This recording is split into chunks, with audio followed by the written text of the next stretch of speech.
Dans les archives oubliées du registre foncier de San Luis Potosí, au Mexique, figure une annotation datée de 1863. Une seule phrase, tracée d'une main tremblante. Les terres de la Hacienda San Jerónimo ne doivent jamais être vendues ni transmises. Cette propriété appartient désormais à l'État par décision de justice et par nécessité morale. Ce qui s'était passé là-bas, 12 ans plus tôt, avait détruit une famille entière, provoqué la mort de 7 personnes et jeté l'opprobre sur l'un des noms les plus respectés du nord du Mexique. Avant de poursuivre, si vous aimez les mystères sombres et les secrets historiques qui dérangent, pensez à vous abonner à cette chaîne. Et dites-moi dans les commentaires, de quelle ville nous écoutez-vous en ce moment? Je lis tous vos messages. Maintenant, retournons en 1851, dans une région où le pouvoir d'un seul homme pouvait décider du destin de centaines de personnes. L'État de San Luis Potosí, au milieu du 19e siècle, était un territoire de contrastes brutaux. Les mines d'argent avaient enrichi certaines familles au-delà de toute mesure, tandis que la majorité de la population vivait dans une pauvreté qui confinait à la servitude. Le Mexique venait de perdre près de la moitié de son territoire face aux États-Unis lors de la guerre américano-mexicaine, et le pays se trouvait dans un état de profonde instabilité politique et sociale. Dans ce contexte, les hacendados, les grands propriétaires terriens, régnaient sur leurs domaines comme de véritables seigneurs féodaux. Ils possédaient non seulement des milliers d'hectares de terre, mais aussi le pouvoir de vie et de mort sur les centaines de travailleurs qui dépendaient d'eux. La justice officielle s'arrêtait souvent aux portes des haciendas. Ce qui se passait à l'intérieur relevait de la juridiction du patron. La Hacienda San Jerónimo s'étendait sur plus de 15 000 hectares dans une vallée isolée, à 3 jours de cheval de la ville la plus proche. Fondée au début du siècle par la famille Villarreal, elle avait prospéré grâce à la culture de la canne à sucre et à l'élevage de bovins. En 1851, elle était dirigée par Don Rodrigo Villarreal, un homme de 42 ans qui avait hérité du domaine à la mort de son père, 7 ans auparavant. Don Rodrigo était connu dans toute la région comme un homme d'une extrême richesse et d'une personnalité complexe. Grand, le visage marqué par une cicatrice qui traversait sa joue gauche, souvenir d'un duel dans sa jeunesse, il imposait le respect par sa seule présence. Il avait étudié à Mexico pendant 4 ans, fait un voyage en Europe, et était revenu avec des idées que certains trouvaient progressistes, d'autres simplement étranges. Il avait épousé en 1846 une jeune femme de 18 ans nommée Isabela Romero, fille d'un commerçant de Guadalajara qui avait fait fortune dans l'import-export. Le mariage avait été arrangé, comme c'était la coutume, mais les témoins de l'époque rapportaient qu'Isabela était d'une beauté exceptionnelle. Des cheveux noirs qui lui tombaient jusqu'à la taille, des yeux d'un vert inhabituel dans cette région, et une grâce naturelle qui attirait tous les regards. Les premières années de leur mariage semblaient heureuses, ou du moins normales pour l'époque. Isabela avait donné naissance à 2 enfants. Un garçon, Fernando, né en 1847, et une fille, Catalina, née en 1849. La famille vivait dans la Casa Grande, la maison principale de l'Hacienda, un édifice imposant de 2 étages avec des murs épais, des arcades coloniales et un patio intérieur orné d'une fontaine en pierre sculptée. Mais quelque chose avait changé après la naissance de Catalina. Les domestiques qui travaillaient dans la maison et qui, des décennies plus tard, accepteraient de parler sous condition d'anonymat, racontaient que Don Rodrigo était devenu de plus en plus distant avec sa femme. Il passait de longues heures enfermé dans son bureau, buvant du cognac français et relisant des livres qu'il avait rapportés d'Europe. Des livres dont les titres n'étaient jamais mentionnés, mais que certains décrivaient comme des ouvrages de philosophie étrange ou de doctrine particulière. L'Hacienda elle-même reflétait cette atmosphère changeante. C'était un lieu à la fois magnifique et oppressant. Les pièces principales étaient décorées avec un luxe ostentatoire. Meubles importés de France, tapisseries flamandes, lustres en cristal de Bohême.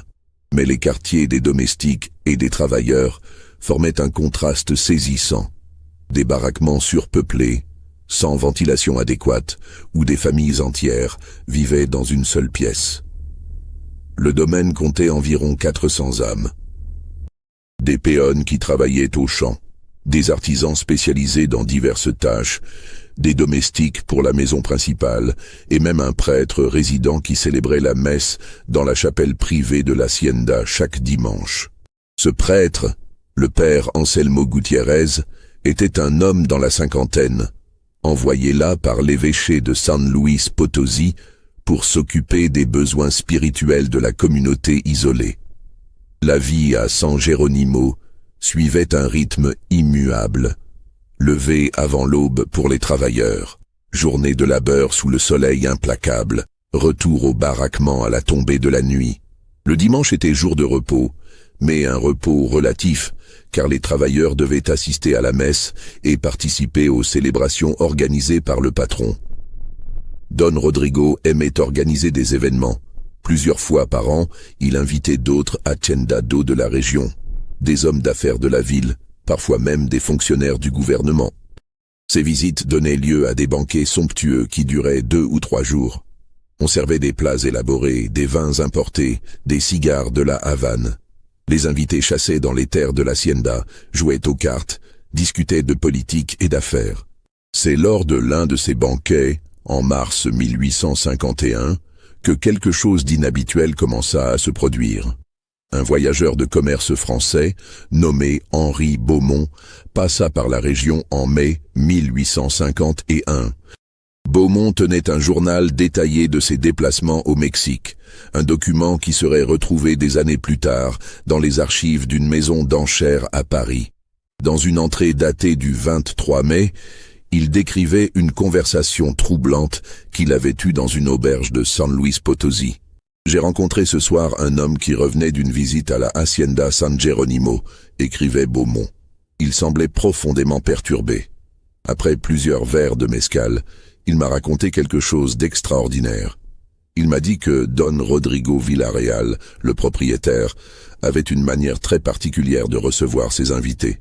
Pendant les banquets, après que le repas était terminé et que les hommes se retiraient dans le salon pour fumer, Don Rodrigo présentait sa femme, Doña Isabella, d'une façon qui ne convenait pas à une dame de son rang.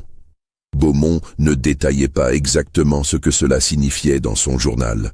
Il notait simplement que l'homme avait utilisé des termes qui ne peuvent être répétés par décence et que la situation semblait relever d'un arrangement que le mari lui-même encourageait. Le voyageur français, sceptique, avait demandé si l'homme était certain de ce qu'il avançait. La réponse avait été catégorique. « J'ai vu de mes propres yeux, comme d'autres invités ce soir-là. » Mais personne n'en parle ouvertement. C'est quelque chose qu'on comprend quand on est là-bas. Et personne ne refuse l'hospitalité de Don Rodrigo. Pas si on veut continuer à faire des affaires dans cette région. Beaumont avait conclu son entrée du journal avec cette observation. Je ne sais que penser de ce récit. Le Mexique est un pays où les coutumes peuvent sembler étranges aux yeux d'un Européen. Mais si ce que cet homme dit est vrai, alors il existe dans cette hacienda isolée un secret qui défie toute compréhension morale. Cette conversation serait restée un simple ragot d'auberge si d'autres témoignages n'avaient pas commencé à émerger au fil des mois suivants. En juillet 1851, un jeune avocat de Mexico, nommé Antonio Salazar, écrivit une lettre à son frère. Cette lettre, conservée dans les archives familiales, décrivait son séjour à la Hacienda San Geronimo.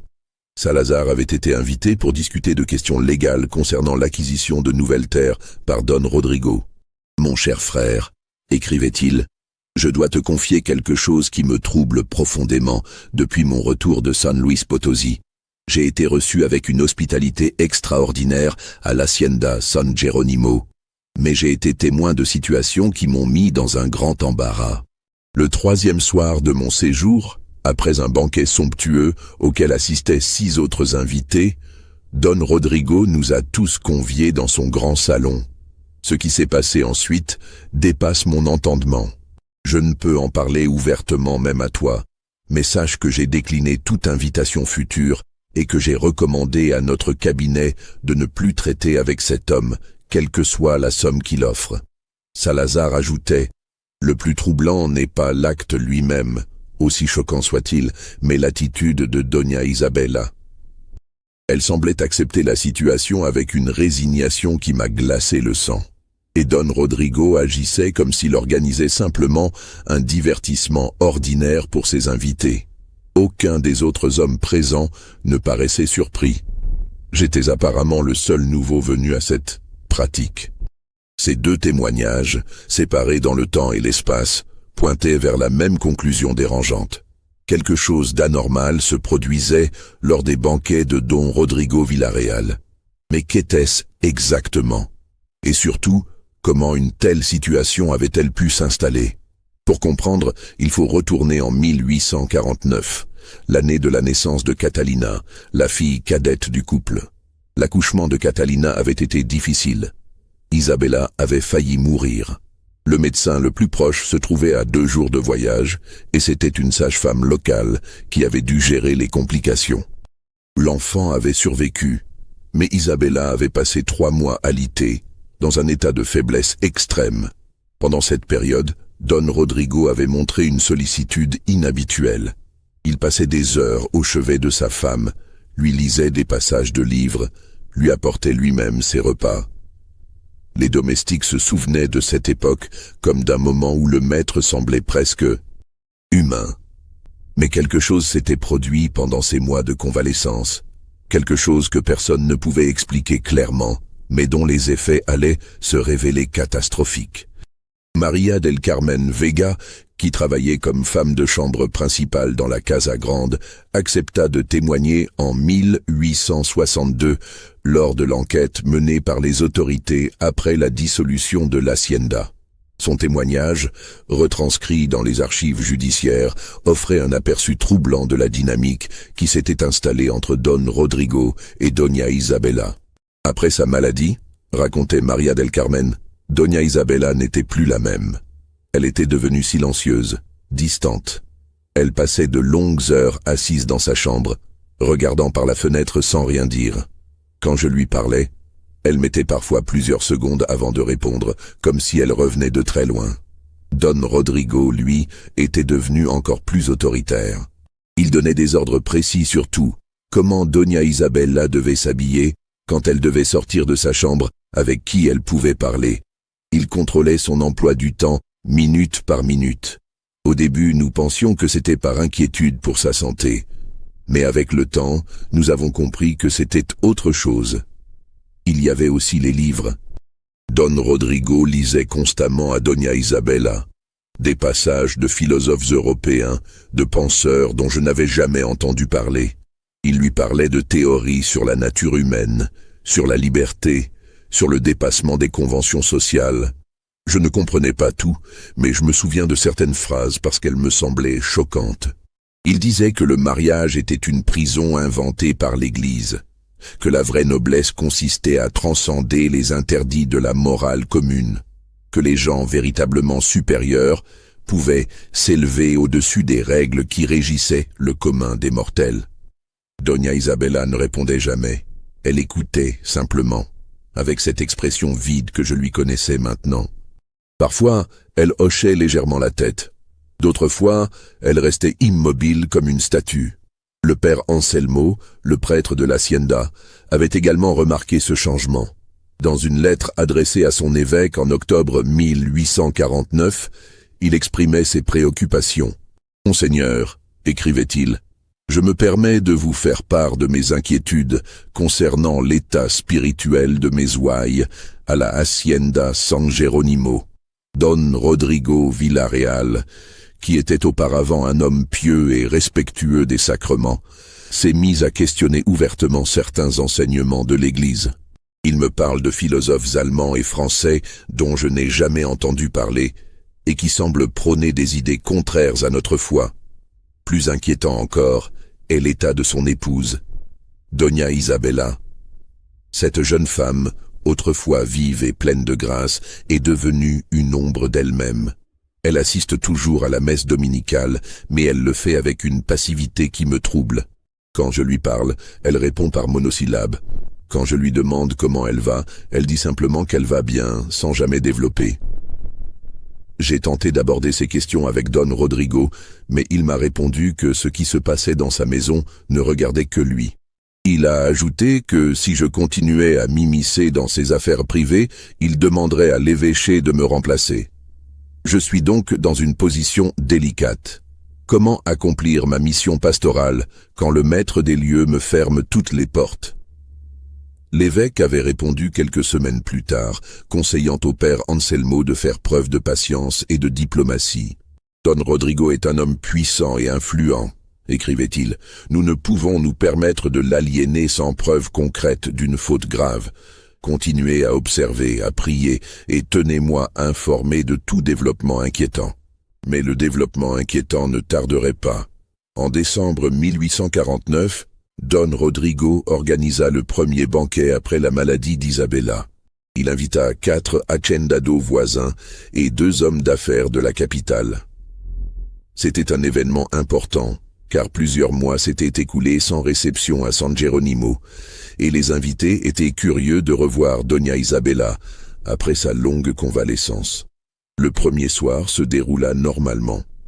Un dîner somptueux fut servi dans la grande salle à manger. Soupe d'écrevisses, côte de bœuf rôtie, légumes importés de la capitale, fromage français, desserts élaborés. Les vins coulèrent généreusement. Les conversations portèrent sur la politique nationale, les affaires, les problèmes avec les travailleurs, les prix des matières premières. Isabella présidait la table aux côtés de son mari. Elle portait une robe de soie bleue qui mettait en valeur sa silhouette retrouvée. Ses cheveux étaient relevés en un chignon élégant. Elle souriait poliment aux remarques des invités, répondait brièvement quand on lui adressait la parole, mais ne participait pas vraiment à la conversation. Après le dîner, selon la coutume, les dames se retiraient normalement au salon, tandis que les hommes fumaient leurs cigares et buvaient du cognac. Mais ce soir-là, Don Rodrigo proposa quelque chose de différent.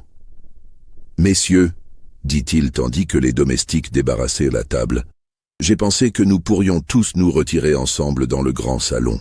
J'ai quelque chose de particulier à vous montrer, un divertissement que j'ai découvert lors de mes voyages en Europe et que je souhaite partager avec vous. » Les invités, intrigués et déjà bien imbibés, acceptèrent avec enthousiasme.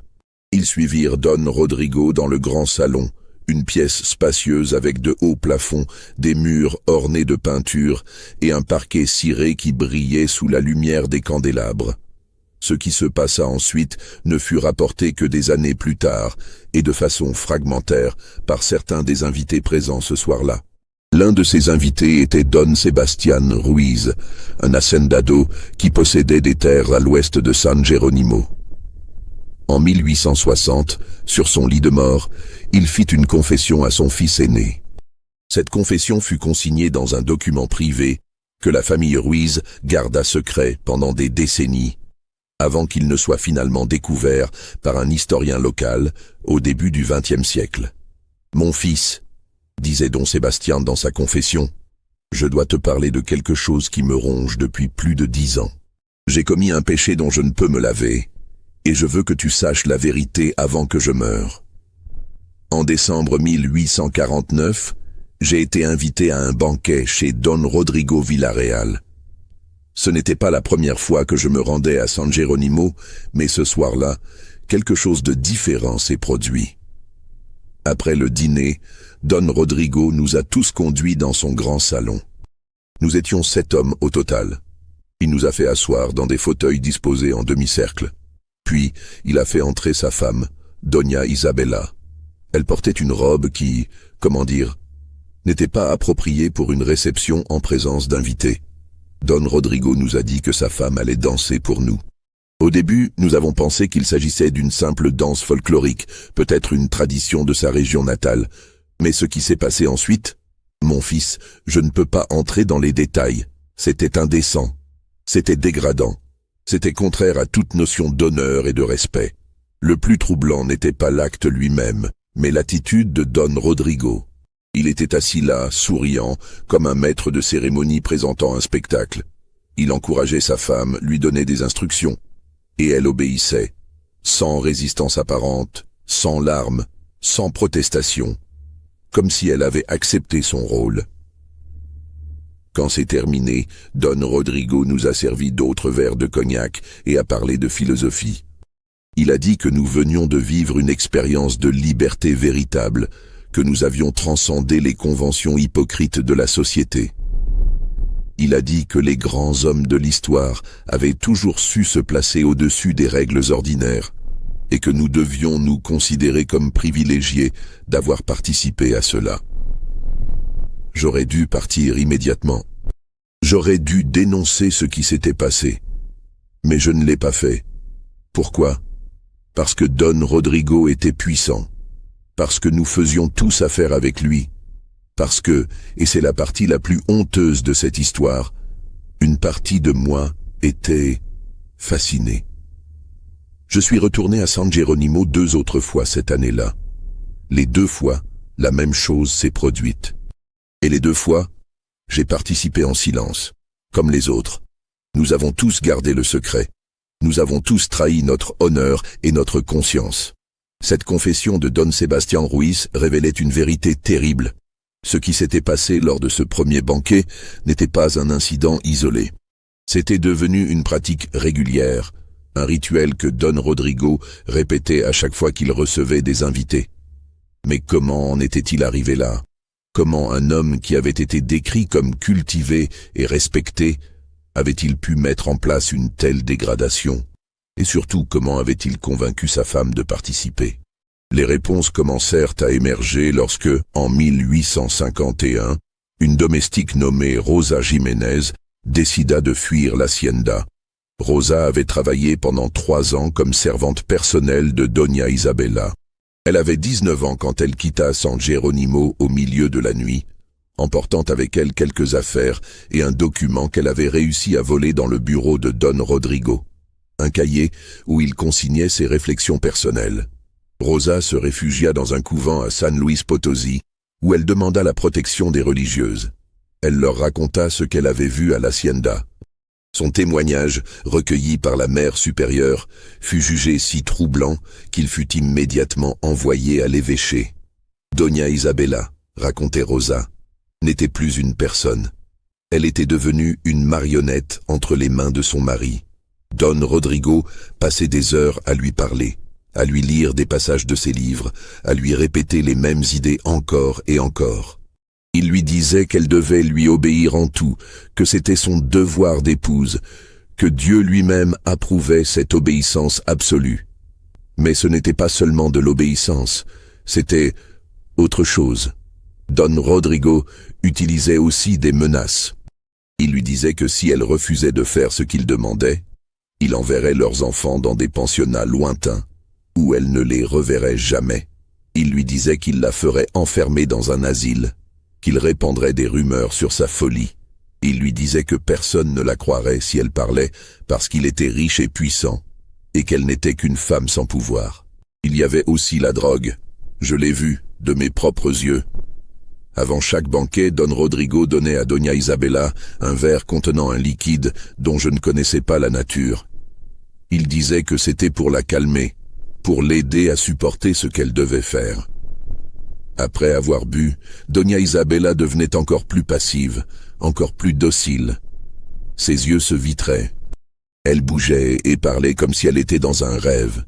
Et les banquets, Madre de Dios, les banquets. J'étais là, servant les boissons, changeant les candélabres. Je voyais tout. Ce que Don Rodrigo faisait subir à sa femme devant ces hommes était... Je ne peux même pas trouver les mots. Et ces hommes, ces soi-disant gentilshommes, ils acceptaient, ils participaient. Aucun d'eux n'a jamais protesté. Le cahier que Rosa avait volé contenait les écrits personnels de Don Rodrigo sur une période de 2 ans. Ce document, qui serait plus tard versé au dossier judiciaire, offrait un aperçu glaçant de son état d'esprit. Dans une entrée datée de janvier 1850, Don Rodrigo écrivait « J'ai compris aujourd'hui une vérité fondamentale. Le pouvoir véritable ne réside pas dans la possession des terres ou de l'argent, mais dans la capacité à transcender les limites imposées par la morale conventionnelle. Les hommes ordinaires sont esclaves de leurs scrupules. Les hommes supérieurs créent leurs propres règles. Plus loin, en mars de la même année, Isabella commence à comprendre. La résistance initiale s'est transformée en acceptation. Bientôt, ce sera de la soumission totale. Et au-delà de la soumission, peut-être même une forme de complicité. C'est là le véritable triomphe. Non pas forcer l'obéissance, mais la cultiver jusqu'à ce qu'elle devienne naturelle. Et encore, en août, les banquets sont un succès complet. Mes invités sont fascinés, choqués, mais aussi envieux. Ils voient en moi un homme qui a réussi à atteindre ce que tous les hommes désirent secrètement, mais n'osent pas poursuivre. La domination absolue. Ils me respectent plus qu'avant. Ils me craignent aussi. Cette combinaison de respect et de peur est grisante. Ces écrits révélaient que Don Rodrigo n'agissait pas par simple perversion ou cruauté gratuite. Il suivait une philosophie élaborée, influencée par des lectures mal comprises de philosophes européens du XVIIIe siècle. Il croyait sincèrement qu'il s'élevait au-dessus de la morale commune, qu'il démontrait sa supériorité en brisant les tabous les plus sacrés. Mais il y avait quelque chose d'encore plus troublant dans ses écrits. Dans une entrée de novembre 1850, Don Rodrigo mentionnait un projet futur. Les enfants grandissent. Fernando a maintenant 4 ans, Catalina 2 ans. Dans quelques années, ils seront assez âgés pour comprendre. Je devrais alors prendre une décision. Les protéger de la vérité ou les initier à une compréhension supérieure de l'existence. Cette décision façonnera l'avenir de la dynastie Villarreal. Si cette histoire vous donne des frissons, n'hésitez pas à laisser un like et à commenter ce que vous pensez qu'il va se passer ensuite. Va-t-elle empirer? Peut-elle encore devenir plus sombre? Restez avec nous, car nous approchons du moment où tout s'effondre. Le témoignage de Rosa Jiménez et la découverte du cahier de Don Rodrigo provoquèrent enfin une réaction des autorités ecclésiastiques. En avril 1851, l'évêque de San Luis Potosí envoya une délégation à la Hacienda San Jerónimo pour enquêter sur les accusations. Cette délégation était composée de 3 personnes. Le père Tomás Alvarado, un prêtre expérimenté connu pour sa fermeté, Don Luis Montero, un avocat spécialisé dans le droit canonique, et Dr Ramón Castillo, un médecin chargé d'évaluer l'état mental de Doña Isabella. Ils arrivèrent à l'hacienda un matin de mai, sans s'être annoncés au préalable. Don Rodrigo les reçut avec une courtoisie glaciale. Il savait pourquoi ils étaient là. Rosa avait disparu un mois plus tôt, et il ne faisait aucun doute qu'elle avait parlé. Le père Alvarado demanda à s'entretenir avec Doña Isabella en privé.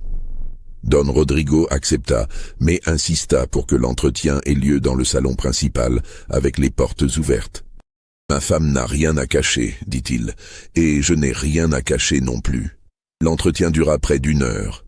Le compte-rendu rédigé par le père Alvarado, conservé dans les archives diocésaines, décrivait une femme totalement fermée.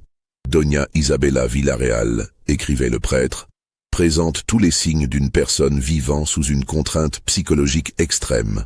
Elle répond aux questions par monosyllabes. Quand je lui demande si elle est heureuse dans son mariage, elle dit oui. Quand je lui demande si son mari la traite bien, elle dit oui. Quand je lui demande si on l'a forcée à faire quoi que ce soit contre sa volonté, elle dit non.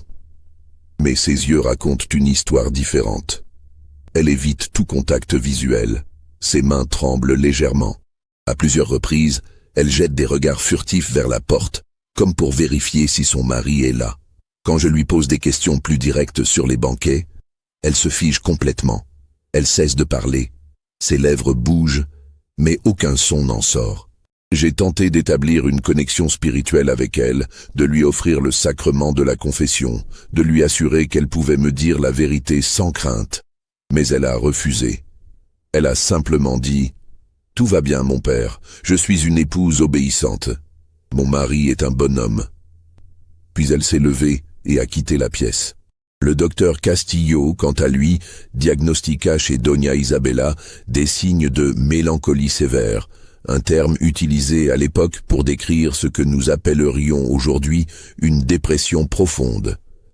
Il nota également des symptômes qui pouvaient indiquer l'utilisation de substances, pupilles dilatées, mouvements ralentis, difficultés de concentration.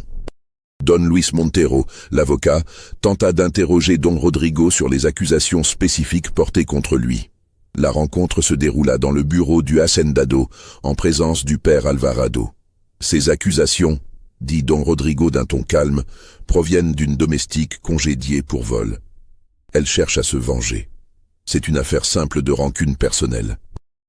Néanmoins, répondit Montero, nous devons enquêter. Des témoins affirment que lors de vos banquets, des activités inappropriées se déroulent. Des activités qui impliqueraient votre épouse. Don Rodrigo sourit. Monsieur l'avocat, ce qui se passe dans ma maison entre adultes consentants ne regarde que nous. Ma femme est heureuse. Elle est bien traitée. Elle vit dans le luxe. Que pourrais-je faire de plus pour elle? Il ne s'agit pas de luxe, intervint le père Alvarado. Il s'agit de dignité, de respect, de moralité chrétienne. Ah, la moralité, dit Don Rodrigo. Dites-moi, mon père, qui définit cette moralité? L'Église? Des hommes en robe qui n'ont jamais connu de femme, qui n'ont jamais bâti d'empire, qui n'ont jamais ressenti le vrai pouvoir. Pardonnez-moi, mais je ne crois pas que vous soyez qualifié pour juger comment je gère ma vie privée. Le ton était resté courtois, mais le message était clair. Don Rodrigo ne reculerait pas. Et il savait que la délégation n'avait aucun pouvoir réel pour l'arrêter. L'enquête se termina sans résultat concret. Dans son rapport à l'évêque, le père Alvarado écrivit « Nous avons de fortes suspicions, mais aucune preuve tangible. Doña Isabella refuse de témoigner contre son mari. Aucun des domestiques actuels n'accepte de parler par peur de perdre leur emploi. Les invités qui auraient été témoins des actes reprochés à Don Rodrigo sont tous des hommes de pouvoir qui ne se compromettront jamais en témoignant publiquement. Nous sommes face à un mur de silence. » L'évêque décida de suspendre l'enquête, mais ordonna au père Anselmo de rester vigilant et de rapporter immédiatement tout nouveau développement préoccupant. Ce développement ne tarda pas. En juin 1851, Don Rodrigo organisa son plus grand banquet à ce jour. Il invita 12 hommes, un nombre inhabituel. Parmi eux se trouvaient plusieurs hacendados, 2 juges de San Luis Potosí, un colonel de l'armée mexicaine, et même un représentant du gouvernement fédéral. Les festivités durèrent 3 jours. La consommation d'alcool et de nourriture fut excessive. Les discussions portèrent sur des projets commerciaux, des alliances politiques, des opportunités d'enrichissement. Don Rodrigo se montrait particulièrement généreux, offrant des prêts avantageux, proposant des partenariats lucratifs. Le 3e soir, comme d'habitude, il invita tous ses convives dans le grand salon pour le divertissement spécial. Mais cette fois, quelque chose tourna mal. Parmi les invités se trouvait un jeune officier militaire nommé Capitaine Eduardo Vargas. C'était sa première visite à San Jerónimo. Il avait 28 ans, venait d'une famille modeste, mais avait gravi les échelons par son mérite. Il était connu pour son intégrité et son sens de l'honneur. Quand Don Rodrigo commença sa présentation habituelle, quand Doña Isabella entra dans le salon dans sa tenue inappropriée, quand les choses commencèrent à se dérouler comme elle l'avait fait tant de fois auparavant, le capitaine Vargas se leva brusquement de son fauteuil. « Qu'est-ce que c'est que cette mascarade ?» s'exclama-t-il. Le silence tomba sur la pièce. Tous les regards se tournèrent vers lui. Don Rodrigo fronça les sourcils.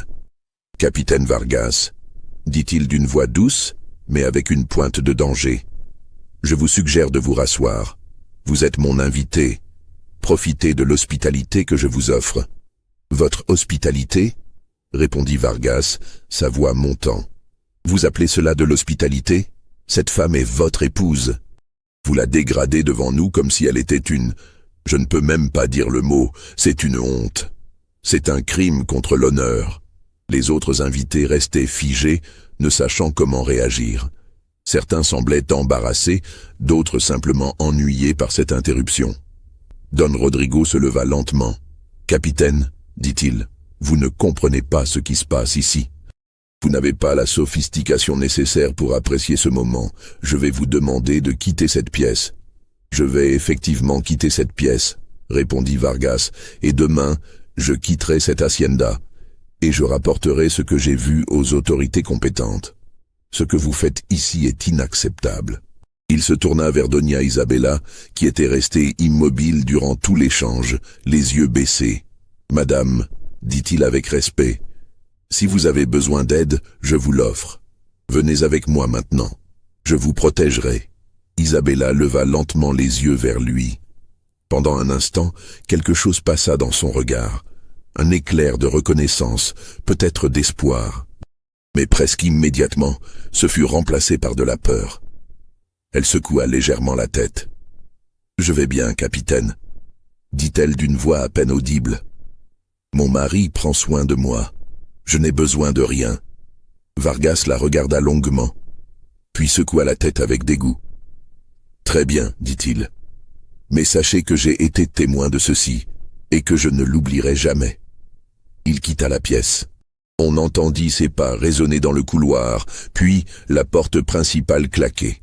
Don Rodrigo resta debout pendant un long moment, le visage impassible.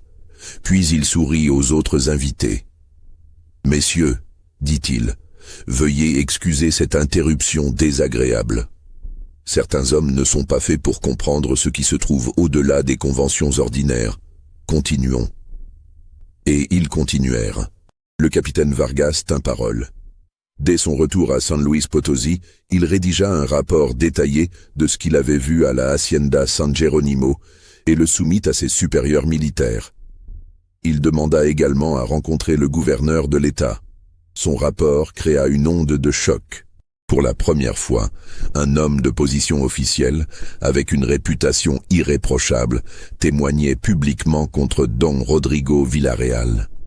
Les rumeurs qui avaient circulé pendant des mois se trouvaient soudain confirmées par une source crédible. Le gouverneur se trouvait dans une position délicate. Don Rodrigo était l'un des hommes les plus riches de la région. Il finançait des projets publics, payait généreusement ses impôts, avait des connexions politiques à Mexico.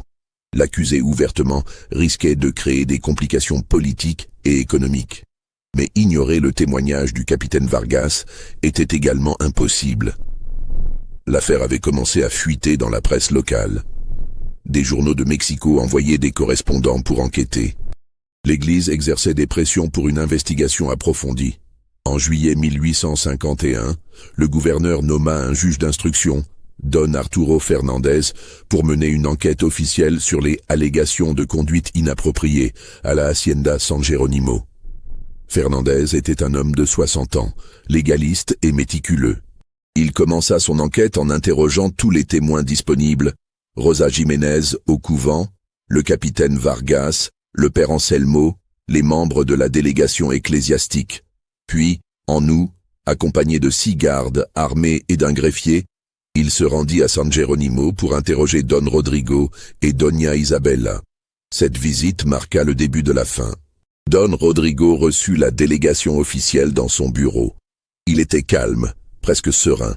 Il répondit à toutes les questions avec une précision clinique, ne niant rien, mais ne confirmant rien non plus. « Ces banquets que vous organisez ?» demanda le juge Fernandez. « Que s'y passe-t-il exactement ?»« Je reçois mes invités avec l'hospitalité qui convient à mon rang », répondit Don Rodrigo. « Nous dînons, nous buvons, nous discutons d'affaires. Parfois, nous nous divertissons de manière que certains pourraient juger non conventionnelle. »« Non conventionnelle », répéta Fernandez. « Soyez plus précis. »« Je ne vois pas pourquoi je devrais l'être. Ce qui se passe dans ma maison, entre adultes consentants, est une affaire privée. Votre femme consent-elle vraiment ? Ma femme est une épouse obéissante. Elle fait ce que je lui demande. C'est son devoir d'épouse. Il y a une différence entre l'obéissance et le consentement. Pas dans mon mariage. » Le juge Fernandez nota chaque réponse. Puis il demanda à voir Doña Isabella. L'entretien avec Isabella se déroula dans le salon principal, en présence du greffier mais sans Don Rodrigo. Pour la première fois depuis des mois, Isabella se trouvait face à une autorité officielle, dans un contexte où son mari ne pouvait pas directement intervenir. « Madame Villarreal », commença doucement le juge, « je suis ici pour comprendre votre situation. Je veux que vous sachiez que vous pouvez me dire la vérité sans crainte. Vous êtes sous la protection de la loi maintenant. » Isabella resta silencieuse pendant un long moment. Puis, pour la première fois depuis des années, elle parla avec une clarté surprenante. « Monsieur le juge, dit-elle, j'ai été une bonne épouse. J'ai fait ce qu'on attendait de moi. J'ai donné des enfants à mon mari. J'ai géré sa maison. J'ai supporté ce qu'il m'a demandé de supporter. »« Ce qu'il vous a demandé de supporter ?» répéta Fernandez. « Parlez-vous des banquets ?» Elle hocha la tête, les larmes commençant à couler sur ses joues. « Pouvez-vous me dire ce qui se passe lors de ces banquets ?»« Il me force, » murmura-t-elle. « Il me drogue. Il me menace. Il dit qu'il enverra mes enfants loin de moi si je refuse. Il dit que personne ne me croira. Il dit que je suis sa propriété et qu'il peut faire de moi ce qu'il veut. » Le greffier transcrivait chaque mot. Le juge Fernandez se pencha en avant. « Depuis combien de temps cela dure-t-il ?»« Depuis après la naissance de ma fille. Depuis 1849, 2 ans et demi. Et vous n'avez jamais tenté de fuir ? Où aurais-je pu aller ?» répondit-elle avec une amertume soudaine. « Retourner chez mon père ? Il me dirait de retourner auprès de mon mari. C'est ce que tout le monde me dirait. Une femme appartient à son mari. C'est la loi. C'est ce que l'Église enseigne. L'Église n'enseigne pas qu'un mari peut dégrader sa femme. Vraiment ?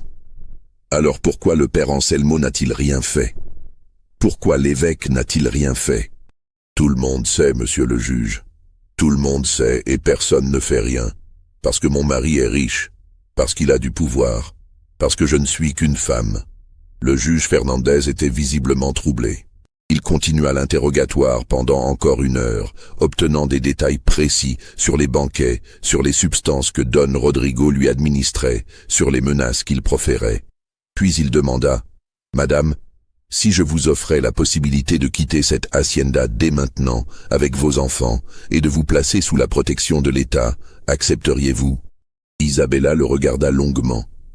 Pour un instant, l'espoir brilla dans ses yeux. Puis elle regarda vers la fenêtre, vers les vastes terres de l'hacienda qui s'étendaient à perte de vue. « Mes enfants, dit-elle. Où iraient mes enfants ? Ils viendraient avec vous. Et ensuite, nous vivrions comment ? De quoi ? Mon mari contrôle toute la fortune. Je n'ai rien en mon nom. Nous serions des mendiantes. Il y a des couvents qui pourraient vous accueillir, des familles charitables. » Elle secoua la tête. « Non, monsieur le juge. Je connais le monde. Une femme qui quitte son mari est marquée à vie. Elle devient une paria. Ses enfants aussi. Fernando et Catalina porteraient cette honte pour toujours. La honte est de rester ici. Peut-être, mais c'est une honte privée. Si je pars, ce sera une honte publique. Et je ne peux pas faire ça à mes enfants. » Le juge Fernandez comprit qu'il était face à une tragédie pour laquelle il n'existait pas de solution simple. Les lois de l'époque donnaient un pouvoir presque absolu au mari. Une femme ne pouvait pas facilement divorcer. Même si elle le faisait, elle perdrait la garde de ses enfants et son accès à toute ressource financière. Mais il y avait une autre possibilité. Si Don Rodrigo était reconnu coupable d'un crime grave, sa fortune pourrait être saisie, et Isabella pourrait obtenir une séparation légale avec un soutien financier garanti. Le juge décida de pousser son enquête plus loin. Il interrogea des domestiques, des travailleurs de l'hacienda, d'anciens employés. Lentement, un portrait accablant commença à se former. Puis, en septembre 1851, une découverte changea tout. Un ouvrier agricole, fouillant dans une remise abandonnée pour récupérer des outils, tomba sur une malle fermée à clé. Intrigué, il força le cadenas. À l'intérieur, il trouva des documents, des lettres, des carnets, des registres financiers. Mais ce qui attira son attention fut un ensemble de photographies. À cette époque, la photographie était encore une technologie relativement nouvelle et coûteuse. Seuls les riches pouvaient se permettre de posséder des appareils photographiques. Don Rodrigo en possédait un. Les photographies montraient les banquets. Elles montraient Doña Isabela dans des situations qui ne laissaient aucun doute sur ce qui se passait lors de ces soirées. Elles montraient également les invités, des hommes dont certains occupaient des positions officielles importantes. L'ouvrier, terrifié par ce qu'il avait découvert, apporta la malle directement au père Anselmo. Le prêtre, après avoir examiné le contenu, comprit immédiatement la gravité de la situation.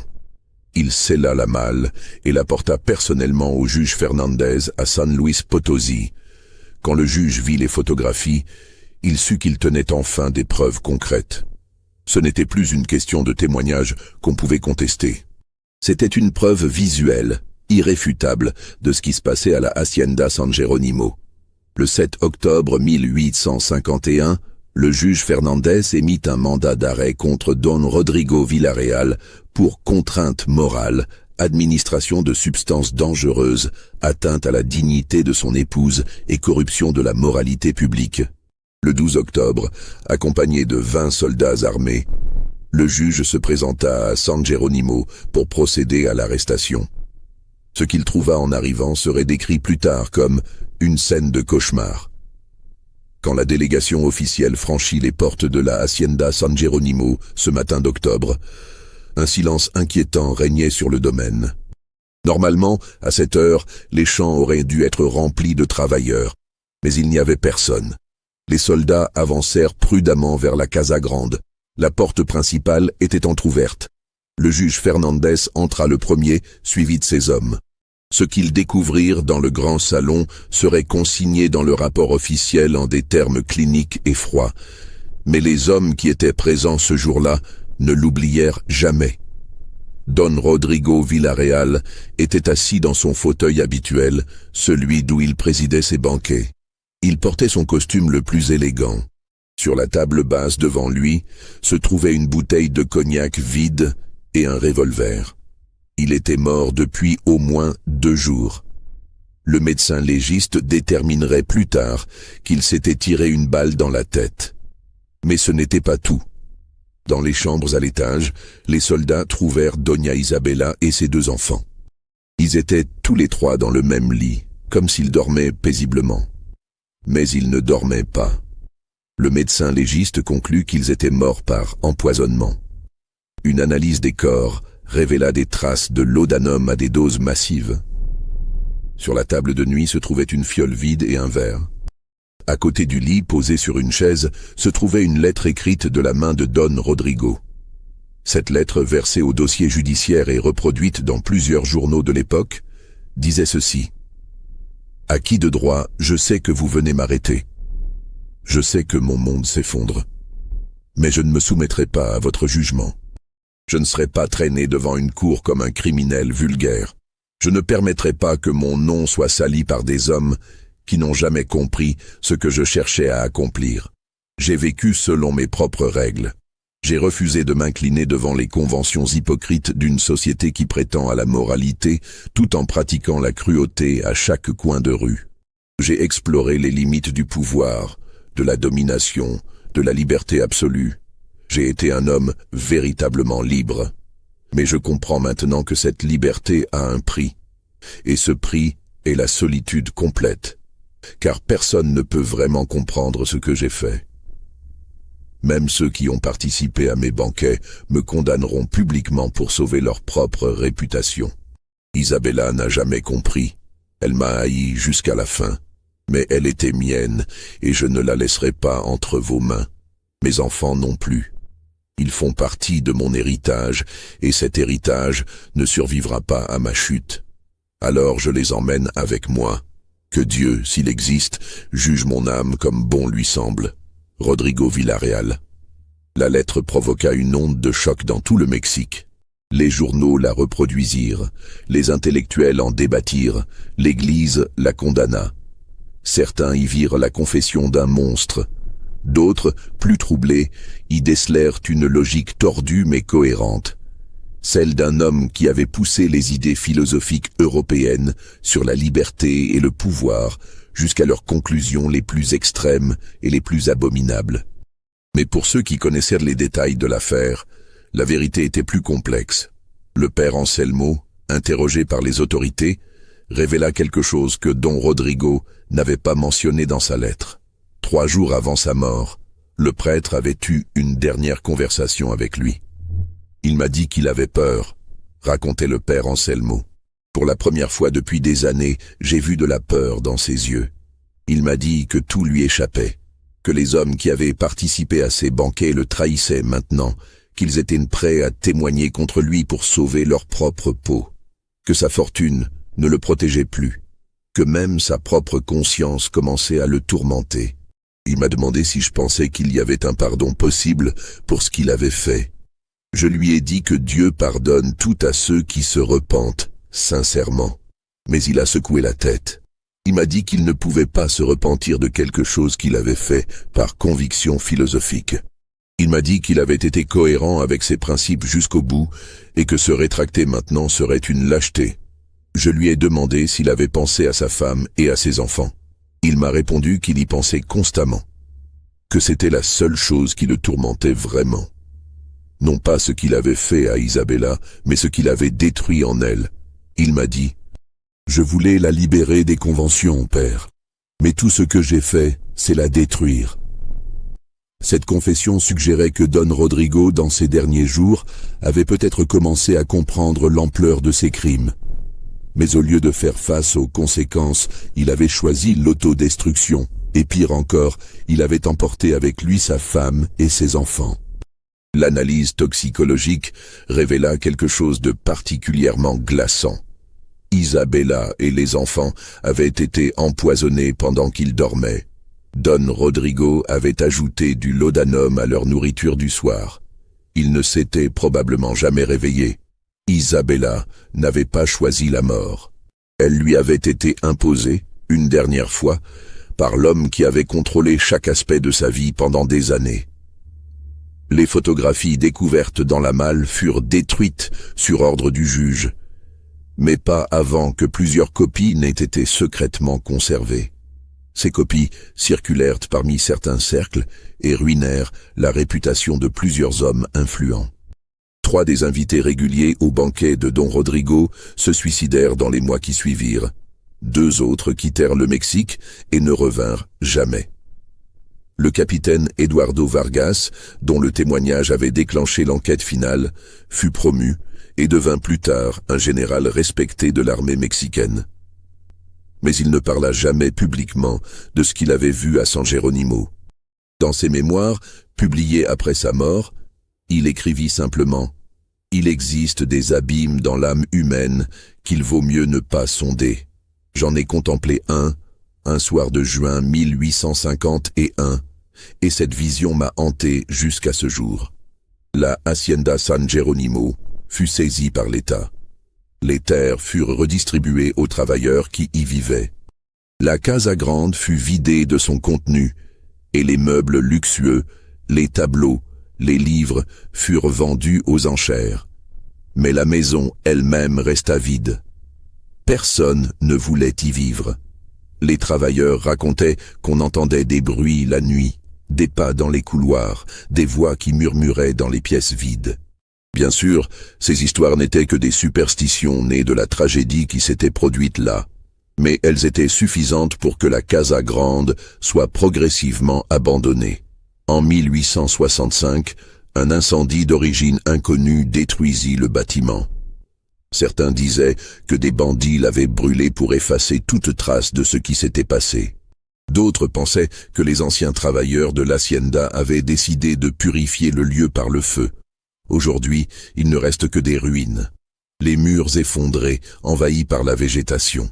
La fontaine du patio brisée et asséchée. Quelques arches qui tiennent encore debout, témoins silencieux d'une époque où un homme croyait pouvoir s'élever au-dessus de toute morale. Les historiens locaux connaissent l'histoire de la Hacienda San Jerónimo, mais elle n'est pas enseignée dans les écoles. C'est une histoire trop sombre, trop perturbante pour être intégrée dans le récit officiel de la région. Pourtant, Elle mérite d'être racontée. Non pas pour choquer, mais pour rappeler jusqu'où peut aller la corruption du pouvoir absolu. Pour rappeler que la richesse et l'éducation ne protègent pas contre la cruauté. Pour rappeler que les victimes de la domination psychologique sont souvent prisonnières non seulement de leurs oppresseurs, mais aussi d'un système social qui les abandonne. Isabella Villarreal n'a jamais eu de voix de son vivant. Même dans la mort, son histoire a été occultée, réduite à une note de bas de page dans les archives judiciaires. Ses enfants, Fernando et Catalina, qui n'avaient respectivement que 4 et 2 ans, n'ont jamais eu la chance de vivre leur propre vie. Ils sont morts à cause des délires philosophiques de leur père. Quant à Don Rodrigo lui-même, son nom est devenu synonyme d'infamie dans la région de San Luis Potosí. Mais au-delà de l'infamie personnelle, son cas soulève des questions plus larges sur la nature du mal, sur les limites de la liberté individuelle, sur le prix que paient les plus vulnérables quand les puissants décident qu'ils peuvent créer leurs propres règles morales. Les documents de l'époque suggèrent que Don Rodrigo n'était pas né monstre. Il avait été un enfant normal, un jeune homme brillant. Quelque chose s'était tordu en lui au fil des années, une combinaison de pouvoir absolu, d'isolement géographique, de lecture mal comprise et peut-être d'une tendance psychologique vers la domination qui n'avait jamais été contrôlée. Dans les cercles académiques qui étudient l'histoire du Mexique du XIXe siècle, le cas de la Hacienda San Jerónimo est parfois mentionné comme un exemple extrême des abus rendus possibles par le système des haciendas. Mais ces discussions restent confinées aux publications spécialisées, loin du public général. Les descendants de la famille Romero, la famille d'Isabella, ont toujours refusé de commenter l'affaire. Le nom de Villarreal a disparu de la région. Les rares branches collatérales de la famille ont changé de nom pour échapper à l'association avec le scandale. Et dans le petit cimetière, près de ce qui fut autrefois San Jerónimo, 4 tombes côte à côte portent des inscriptions simples. Rodrigo Villarreal, 1809-1851. Isabella Romero de Villarreal, 1828-1851. Fernando Villarreal, 1847-1851. Catalina Villarreal, 1849-1851. Aucune épitaphe, aucun mot de paix ou de regret. Juste les noms et les dates, comme si même dans la mort, il n'y avait rien à dire sur cette famille qui avait vécu et péri dans les ténèbres qu'un seul homme avait créées. Cette histoire vous a-t-elle troublé?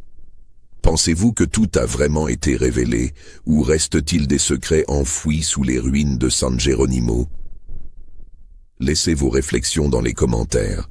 Si vous avez apprécié cette plongée dans l'un des chapitres les plus sombres de l'histoire mexicaine, abonnez-vous à la chaîne et partagez cette histoire avec ceux qui, comme vous, sont fascinés par les mystères historiques qui défient notre compréhension de la nature humaine. Car si nous ne racontons pas ces histoires, si nous ne nous souvenons pas de ces tragédies, nous risquons de répéter les mêmes erreurs. L'histoire n'est pas seulement ce qui est écrit dans les manuels scolaires, c'est aussi ce qui se cache dans les archives oubliées, dans les témoignages tus, dans les ruines qui refusent de disparaître complètement. Merci de nous avoir écoutés jusqu'au bout.